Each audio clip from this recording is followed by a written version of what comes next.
je vous propose de regarder ensemble comment lire l'équation d'une droite dans un repère, mais également comment représenter une droite dans un repère. Alors commençons par la représentation de la droite dans un repère. Pour cela, bien sûr, il nous faut une équation et c'est l'équation sous la forme réduite que nous devons utiliser.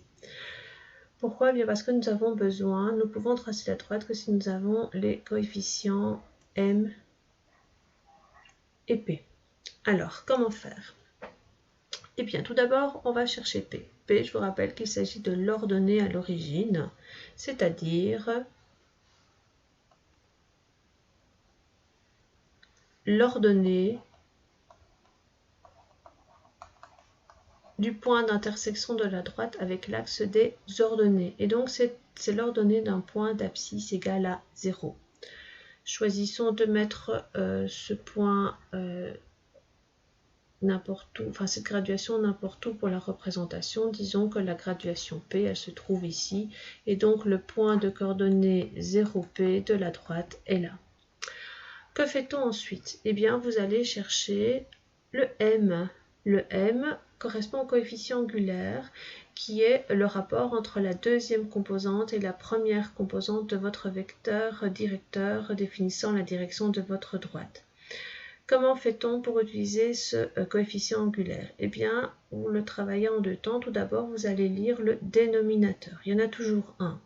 Ce dénominateur, eh bien, vous l'utilisez pour vous déplacer à partir du point 0P d'un nombre de pas équivalent à V1. Et donc, vous allez avancer. On prend toujours une valeur positive. Donc, vous allez avancer d'un nombre de V1 pas. Pour ensuite aller rechercher V2, qui est ici, et l'utiliser pour cette fois-ci monter de V2 pas. Cela vous donne un deuxième point de la droite. Eh bien, il suffit de prendre votre latte et de relier ces deux points et vous avez une droite dessinée. Voilà, pas plus compliqué que cela pour une droite quelconque dans le repère. Vous avez deux autres droites, la droite parallèle à l'axe des ordonnées ou celle parallèle à l'axe des abscisses. Ils viendront dans les exemples numériques. Ce sera plus facile à reprendre. Allons-y, prenons quelques exercices ensemble. Le premier, y est égal à, pas y, a pour équation 2x moins 6y plus 3 est égal à 0. Pour pouvoir dessiner votre droite, il faut la forme réduite, vous n'avez pas le choix, et donc vous allez devoir isoler y. Isolons y.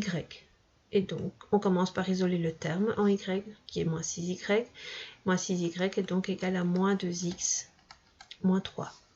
Ensuite, je poursuis en ramenant le coefficient de y à 1, et donc cela vous donne, on divise par moins 6, y est égal à moins 2 divisé par moins 6, 1 tiers, fois x, plus moins 3 divisé par moins 6, et donc 1 demi.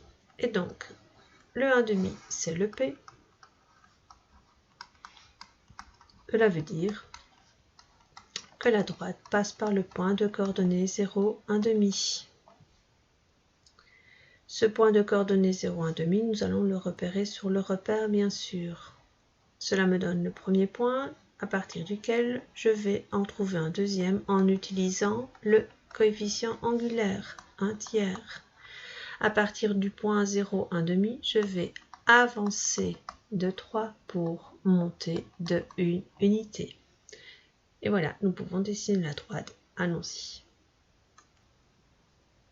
Je repère 1 demi, il est là. À partir du point correspondant, je vais à une ordonnée égale à 1 demi sur l'axe des ordonnées. Je vais avancer de 3 pas.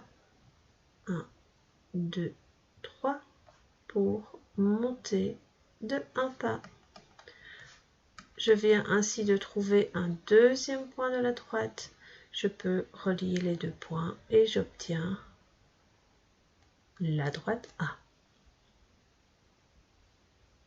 Passons au second exercice, la droite B. Ici, Y est déjà isolé, donc vous avez déjà la forme explicite ou la forme réduite, et donc vous avez directement vos informations. Je commence par P. P est égal à 3, cela veut dire que la droite passe par le point de coordonnées 0,3. Ensuite, je vais chercher m. m est égal à 2. Il est là, c'est le coefficient de x, m. Oui, si il y a un dénominateur, vous pouvez le créer entre guillemets, c'est 1, ce qui va me permettre d'avancer de une unité pour monter de 2. Voilà, allons-y, représentons la droite. Donc je repère 3 sur l'axe des ordonnées, donc la droite passe par le point de coordonnées 0,3. À partir de ce point, je vais avancer de 1 pas pour monter de 2. Et voilà, je peux dessiner ma droite. Voici la droite B. Alors juste une petite remarque, bon, j'ai un peu dévié, même beaucoup, oh là là. Petite remarque, si je n'avançais que de 1 carré pour monter ensuite de 2 carrés, je tombe bien sur ma droite. Donc il peut être plus simple dans certaines situations de travailler en carré plutôt qu'en unité, surtout lorsque vos pas sont grands à faire, aussi bien horizontalement que verticalement. Passons à l'exercice suivant. La droite C, l'équation x moins 2y plus 1 est égal à 0, c'est la même chose, je vais devoir isoler le terme en y. Et donc, moins 2y moins x moins 1. Pour la droite C, je divise ensuite par moins 2, y est égal à 1 demi de x plus 1 demi. Je relève P, c'est 1 demi. Et donc cela veut dire que la droite passe par le point de coordonnées 0, 1 demi. Ensuite, je relève M, qui vaut 1 demi également. Cela va me permettre à partir de 0, 1 demi du point de coordonnées 0, 1 demi repéré précédemment d'avancer de 2 pas pour monter de 1.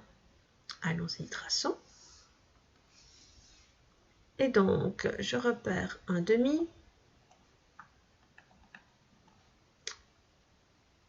Donc, ça me donne ainsi mon premier point. J'avance de 2 pas. On peut avancer de 2 carrés. Ça revient au même. Pour monter de 1. Et donc, je trace ma droite C. Si vous voulez confirmer, j'avance de 2 pas pour monter de 1. Je tombe bien sur ma droite. Vous pouvez compter en nombre de carrés. Ça peut être plus simple, je répète, dans certaines situations. Voilà pour la droite C, troisième exercice. Passons au quatrième. La droite D de l'équation y plus 5 est égale à 0. C'est toujours la même chanson, vous allez devoir isoler y, bien sûr. Allons-y, isolons y, et donc j'aurai ici y est égal à moins 5. Ah, ici, que se passe-t-il? Pas de terme en x. Peut-on tracer la droite malgré tout? Bah oui, bien sûr, on peut tracer toute droite à partir du moment où nous avons suffisamment d'informations. Et quelle information doit-on avoir? Une adresse complète de la droite. Et c'est le cas pour ceci.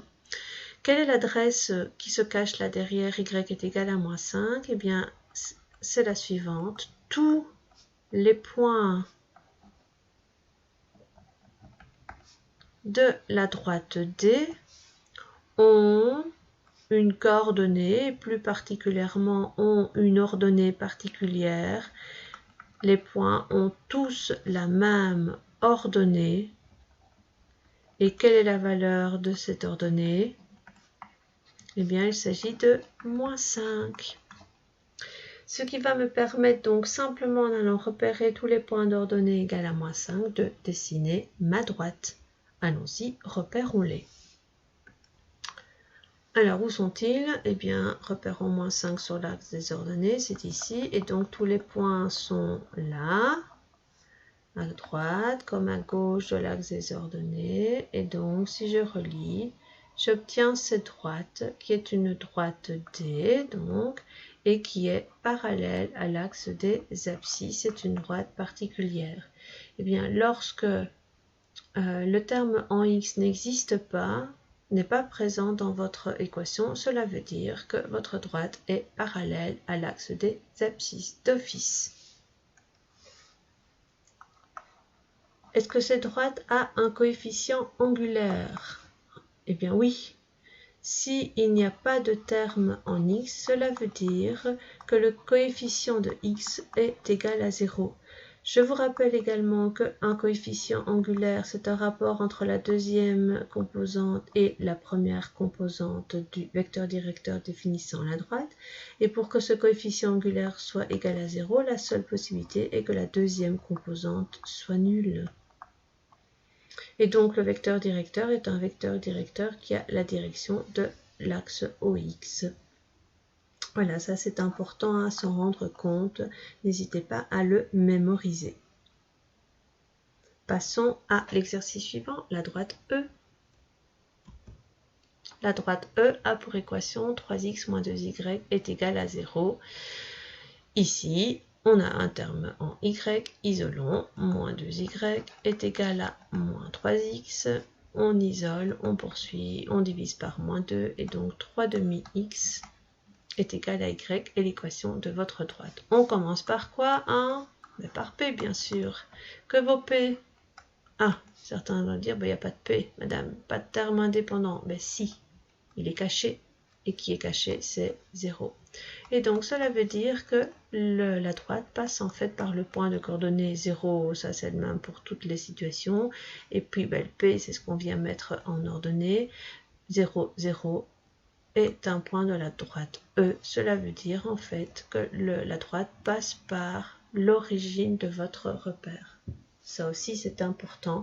Dès qu'un P est nul, la droite passe par l'origine du repère. Et inversement, dès que la droite passe par l'origine du repère, le P est égal à 0. À partir de ce point de coordonnées 0, 0, nous allons progresser pour obtenir un deuxième point à l'aide du coefficient directeur, le coefficient angulaire qui vaut 3 demi. Et à partir du point O, je vais avancer de 2 pas pour monter de 3. Et voilà, il n'y a plus qu'à la tracer, bien sûr. Allons-y. On trace. Donc d'abord, je relève le point, il est là. Ensuite, j'avance de 2 pas pour monter de 3. Je trace ma droite. Et voici la droite E. Encore une, la dernière. Allons-y. La droite F, 5x moins 4y plus 11 est égal à 1. Et donc, je vais encore isoler y, bien sûr. Isolons y. Donc, c'est parti. Moins 4y est égal à moins 5x moins 11 plus 1. N'oublions pas qu'il y a 1 ici. Moins 11 plus 1, moins 10. Je divise ensuite par moins 4. Et donc, 5 quarts fois x moins 10 divisé par moins 4 et donc plus 10 quarts. 10 quarts est simplifiable, cela me mène donc à y est égal à 5 quarts de x plus 5 demi. Le 5 demi donne le P. Cela veut dire que la droite passe par le point de coordonnées 0, 5 demi. Et ensuite, je relève M, 5 quarts. Je vais donc avancer de 4 pas pour monter de 5. Et voilà, on trace. Cela donne 5 demi. Il est où 5 demi? Eh bien, on compte 1 demi, 2 demi, 3 demi, 4 demi, 5 demi. Compter en demi, c'est plus facile. À partir du point de coordonnées 0, 5 demi que je viens de repérer, je vais avancer de 4 pas pour monter de 5. Alors notez ici que si j'avais avancé de 4 unités, je serais arrivé ici. J'aurais dû alors monter de 5 unités. 1, 2, 3. Je sors du champ. J'aurais pas su le faire. Et donc je vais me contenter de travailler en nombre de petits carrés, ce qui me donne cette droite F dans mon repère.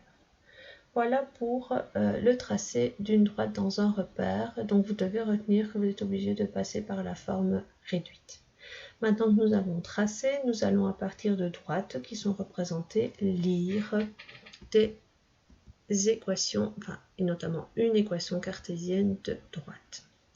Alors comment faire? Eh bien, bien sûr là cette fois-ci, cela veut dire que notre droite est dessinée comme je viens de le dire. Comment fait-on? Eh bien, de la même manière que celle que nous avons procédé pour tracer une droite. 1. Nous allons lire l'ordonnée à l'origine. Après avoir lu l'ordonnée à l'origine, j'irai lire le coefficient angulaire de la droite. Comment? En repérant 2 points sur la droite. N'importe où, presque. Vous allez choisir des points dont la coordonnée est parfaitement lisible. Et surtout des points pour lesquels vous savez exactement lire le nom, la valeur de chacune des composantes de votre vecteur directeur. C'est important pour avoir de la précision. Et donc, après avoir trouvé les composantes de votre vecteur directeur, vous allez pouvoir reconstituer votre coefficient angulaire et donc écrire l'équation de la droite. Et quelle équation plus particulièrement? Eh bien la forme réduite, bien sûr, ou explicite. Y est égal à mx plus p. Donc le p, lu, abs, vous venez le mettre entièrement indépendant. Le m construit avec les composantes en coefficient de x. Et voilà, l'affaire est faite. Maintenant, il n'y a pas que les droites obliques, il y a d'autres droites. Il y a la droite qui est parallèle à l'axe des ordonnées. Quelle est la particularité de cette droite? Eh bien, prenons 2 points, le point C, le point D. Le point C a une coordonnée, tout comme le point D. Le point C et le point D ont même abscisse, mais ils ont des ordonnées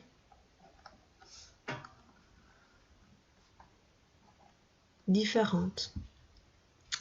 Alors, ces ordonnées différentes, ces abscisses les mêmes, vont vous permettre de trouver votre équation de la droite. Une équation d'une droite, c'est l'adresse des points à la droite. Et où sont les points? Eh bien, vous les repérez en allant chercher tous les points qui ont la même abscisse que C et que D. Et donc, x est égal à xc. Sera l'équation de cette droite que je viens de représenter dans le repère. La dernière droite, c'est celle qui est parallèle à l'axe des abscisses. Quelle est sa particularité? Prenons 2 points, le point E et le point F. Le point E a une abscisse, tout comme le point F, mais cette fois-ci, les abscisses sont différentes. Par contre, qu'en est-il de leur ordonnée? Eh bien, elle est la même. L'équation d'une droite, c'est l'adresse de la droite, l'adresse des points de la droite. Et où sont situés les points que je cherche? Eh bien, ce sont des points qui ont tous la même ordonnée, qui est celle de E comme celle de F. En reprend qu'une seule, bien sûr, ça suffit. Et donc, Y est égal à YE ou YF, c'est comme vous voulez, vous en repérez un, ça suffit. En pratique, que cela donne-t-il? Allons-y, je vous propose quelques droites repérées ici, tracées dans ce repère, et cherchons l'équation de chacune des droites. Alors, nous allons commencer par la droite A, elle est là. Elle est ici, la droite A. Allons-y. Quelle sera l'équation de la droite A? Pour écrire une équation dans un repère, eh bien, vous n'avez pas le choix, vous allez utiliser uniquement la formule correspondante à la forme réduite. Y est égal à mx plus p. Et donc, j'ai besoin de p, j'ai besoin de m. Alors, allons-y. Lisons p. P est égal à 2. Et trouvons m. Et donc, repérons un autre point, il y a celui-ci, mais également celui-là. Vous en avez 2. Et donc, si on prend le plus proche, j'avance de combien d'unités? De 1 unité et demie. Ah, ça, c'est pas sympa. Par contre, si je vais plus loin, là, j'avance de 3 unités pour monter de 1. Et donc, cela donne, pour P, eh bien, nous avons lu 2. Pour M, nous nous avons avancé de 3, je mets ça au dénominateur, pour monter de 1, et donc 1 tiers, ce qui me donne y est égal à 1 tiers de x plus 2. Voici pour A. Passons à B. Même chose. Je vais rechercher P, je vais rechercher M. La droite B, c'est cette droite-ci, elle est oblique. Je repère P, donc c'est ici. P est égal à 1.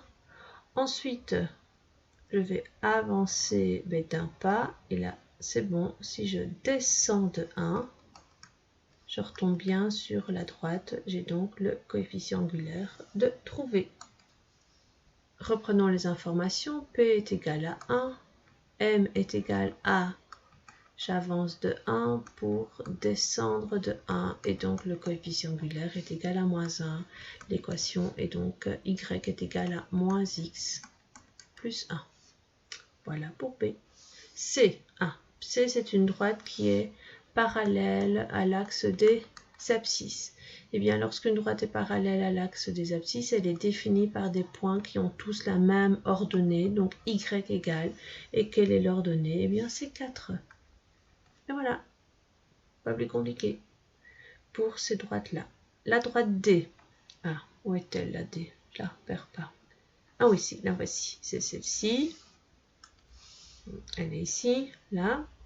Et donc, même chose, on repère P. P, c'est moins 2. Et nous allons repérer M. Et donc, si j'avance de 1, oui, on va atterrir ici. On sait lire la coordonnée. J'avance de 1. Je dois monter de 1.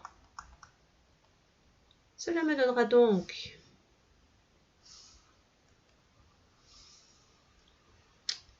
pour la droite D, P, nous avons dit moins 2, M, on a avancé de 1 pour monter de 1. Et donc, M est égal à 1. Et donc, l'équation est Y est égal à X moins 2. Voici pour D, on passe à E. Alors, E, c'est la droite qui est parallèle à l'axe des abscisses, ici à nouveau. Et donc, une droite parallèle à l'axe des abscisses est définie par des points qui ont tous la même ordonnée. Et allez lire l'ordonnée, c'est moins 1. Voilà, on avance. E est là. Est-ce qu'il y a une droite F? Je ne pense pas. En tout cas, je n'en vois pas. Et donc, si, elle est là. La droite F, c'est la droite qui est parallèle à l'axe des ordonnées. Et donc, cette droite F étant parallèle à l'axe des ordonnées, elle est définie par des points qui ont tous la même abscisse X. Et quelle est cette abscisse? Il suffit d'aller lire. Moins 2. Et donc, X est égal à moins 2, ce qui me donne X plus 2 est égal à 0. Pour C, on aurait pu aussi écrire Y moins 4 est égal à 0, tout comme pour E, nous aurions pu écrire Y plus 1 est égal à 0. Il nous reste G. Alors G, c'est une droite qui est inclinée, et donc d'office, vous aurez du Y et du X. Est-ce que nous avons un P? Oui, parce qu'on ne passe pas par l'ordonnée à l'origine. Et donc, nous allons avoir un P différent de 0. Alors, quelles sont les valeurs? Alors, P, il est ici. On passe entre 2. On est pile sur moins 1 demi. Alors, à partir de ce point, je vais avancer d'un nombre de pas. 1. Si je reste là, je descends, je ne sais pas lire la coordonnée, donc c'est pas bon. Si j'avance de 2, même chose, je tombe un peu nulle part, et donc je ne peux pas. Si j'avance de 3, là, c'est bon, je sais lire. Et donc, avançons de 3 pour descendre de 1, 2 pas, et donc j'ai moins 2. Cela me donne donc comme équation, allons-y, P est égal à, nous avions relevé moins 1 demi, et M, que vaut-il? nous avons avancé de 3 pour descendre de moins 2. Et donc, nous avons moins 2 tiers. Y sera égal donc à moins 2 tiers de x moins 1 demi. Et voilà. J'espère que vous avez suivi. Un peu long peut-être, oui, je suis d'accord avec vous. Mais c'est important que vous sachiez tracer des droites et lire une équation d'une droite dans un repère. C'est même très important. À plus tard pour la suite.